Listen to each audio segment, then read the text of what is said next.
네, 경찰이 세 차례 출석 요구에도 응하지 않고 있는 경호처 차장에 대해서 강제 수사에 나설 방침입니다. 앞서 박종준 전 경호처장 등 일부 간부에 대해서는 고강도 조사를 벌였습니다. 취재기자 연결해 보겠습니다. 이화영 기자.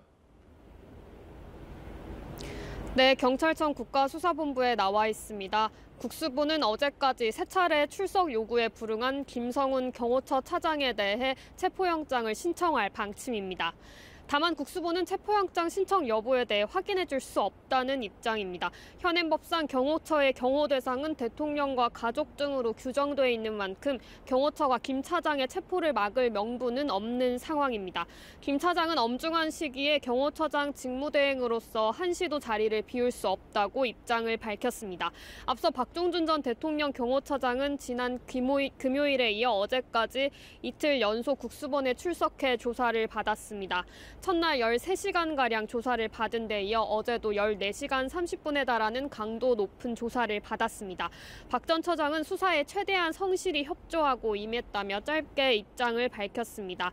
출석 요구를 받은 경호처 간부 중 두 번째로 이진하 경비안전본부장도 어제 출석해 조사를 받았습니다.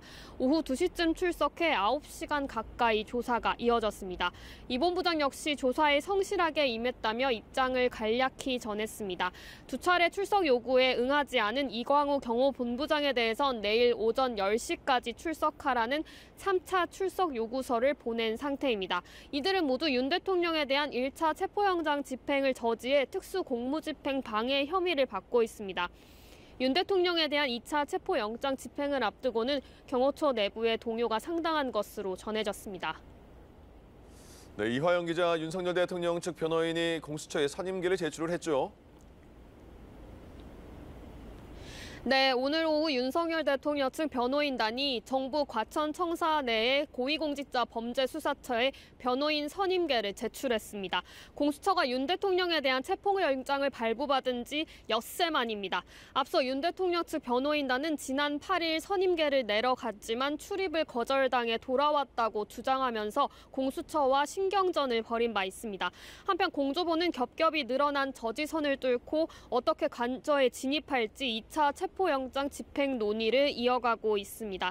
현재 국수부는 2차 집행을 앞두고 구체적인 계획을 정리하고 논의하는 단계로 전해졌습니다. 앞서 국수부는 수도권 광역수사단 수사관 1000여 명 총동원령을 내린 데 이어 현장 출동 시 지휘할 지휘관들을 소집해 논의했습니다. 관저 저지선을 넘어설 전략을 짜고 집행에 들어갈 것으로 보입니다. 지금까지 경찰청 국가수사본부에서 연합뉴스TV 이화영입니다.